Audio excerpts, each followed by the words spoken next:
आज हम लोग देखेंगे गति के समीकरण का निगमन, वो भी कलन विधि से। कितने समीकरण होते हैं? 3 समीकरण होते हैं। कौन कौन? v बराबर u plus a t, s बराबर u t plus half a t square और v स्क्वायर बराबर यू स्क्वायर प्लस 2as। सबसे पहले हम देखेंगे पहला वाला समीकरण। पहला वाला क्या कहता है? v बराबर यू प्लस ए टी। सभी लोग जानते हैं v क्या है, u क्या है, a क्या है और t क्या है। सभी लोग जानते हैं। जो लोग नहीं जानते हैं वो लोग जान जाए भाई। हम लोग पढ़े होंगे, क्या पढ़े होंगे? a बराबर होता है dv बटे dt। यहाँ से अगर हम कर दें dv बराबर तो मिलेगा क्या?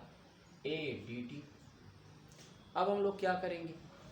यहाँ जो लिमिट होती है, मतलब ये वेग है, वेग कहाँ से कहाँ तक होगा? प्रारंभिक वेग होगा और कौन होगा? अंतिम वेग होगा। अगर हम प्रारंभिक वेग को u मान लें, अंतिम वेग को v मान लें, तो उसकी जो लिमिट होगी वो कहाँ से कहाँ तक होगी? u से v तक होगी। यहाँ t के सापेक्ष जब करेंगे तो टाइम क्या होगा? t हमने माना है 0 से लेकर t तक लिमिट है। हमने कर दिया क्या? कहेंगे समाकलन करने पर, समाकलन करने पर कर दो भाई।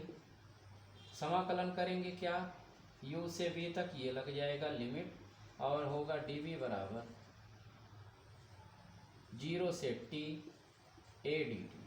a बाहर हो जाएगा क्योंकि हमने क्या कर रखा है? t के सापेक्ष समाकलन करना। होगा क्या? इसका जब v के सापेक्ष करेंगे समाकलन तो मिलेगा v, और जब v मिलेगा तो v को हम लिखेंगे क्या? लोअर लिमिट है u, बचेगी क्या? Upper limit. i बराबर हो जाएगी क्या? a मिलेगा 0 से t dt। i हो जाएगा v माइनस u बराबर क्या होगा? ये होगा a और t मिलेगा 0 से t तक। यहाँ कर दे भाई, क्या मिला? v माइनस u बराबर मिला क्या? a t। यहाँ से v बराबर करें तो मिलेगा क्या? u plus a T. यही क्या है?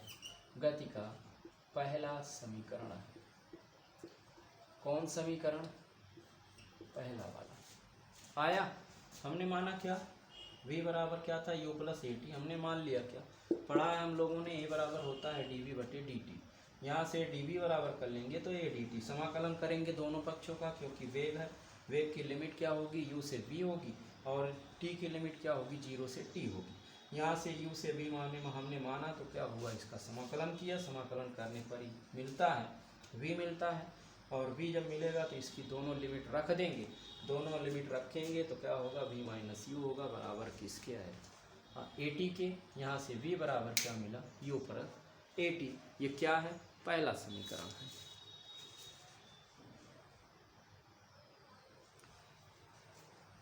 मिटाया जाए भाई। अब हम लोग देखेंगे क्या? दूसरा समीकरण। दूसरा समीकरण क्या होता है? यहाँ दिया गया दूसरा समीकरण। कर दो भाई दूसरा समीकरण।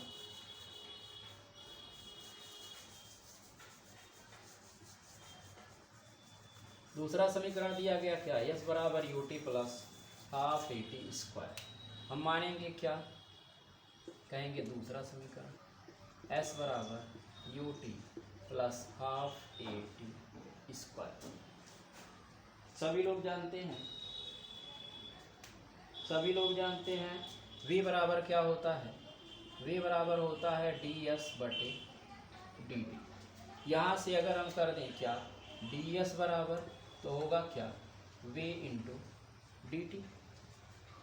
और अभी अभी आया है v बराबर होता है u प्लस ए टी। अगर हम कह दें क्या? कह दें ds बराबर u प्लस ए टी और क्या मिलेगा? dt। यहाँ इसका गुणा कर देंगे, होगा ds बराबर u D T plus a T D T. मिला। फिर से वही काम हम कहेंगे समाकलन करने पर, समाकलन करने पर कहाँ से कहाँ? 0 से यस दूरी होगी, ds हो जाएगा। यस के सापेक्ष करेंगे, आई यू बाहर हो जाएगा 0 से t dt हो गया। a बाहर होगा 0 से t, t एक पहले से है और dt मिल जाएगा। यहाँ आ जाओ भाई, कर दो, क्या होगा, आई हो जाएगा यस, मिलेगा 0 से यस, बराबर क्या होगा, u तो रहेगा ही, मिलेगा t 0 से t तक और प्लस क्या रहेगा, a रहेगा और मिलेगा क्या, t स्क्वायर बटे 2, कहाँ से कहाँ, 0 से t, यहाँ मिलेगा यस बराबर, हाई रखेंगे लिमिट तो क्या होगा यू टी प्लस हाई 1/2 बाहर कर लेंगे a रहेगा और t का t रखेंगे तो क्या होगा t स्क्वायर। यही क्या है, दूसरा समीकरण है। कौन समीकरण, दूसरा समीकरण, समझे।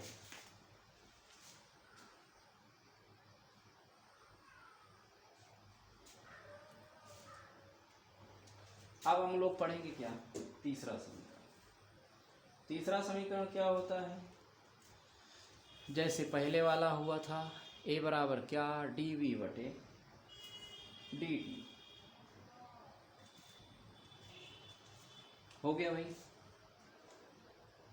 अब हम लोग पढ़ेंगे क्या, तीसरा समीकरण। और तीसरा समीकरण क्या कहता है, तीसरा समीकरण कहता है v स्क्वायर बराबर u स्क्वायर प्लस 2a, क्योंकि सभी लोग जानते हैं a बराबर होता है dv बटे dt। अगर हम जुगाड़ एंड टेक्नोलॉजी लगाएं तो क्या होगा, ds से गुणा ds से भाग कर दें, होगा क्या, a dv बटे ds और इनटू होगा क्या, ds बटे dt। हमने क्या किया, ds से ऊपर नीचे गुणा कर दिया, हो गया भाई। सभी लोग जानते हैं ये क्या होता है, ds बटे dt, ds बटे dt होता है v और dv बटे ds।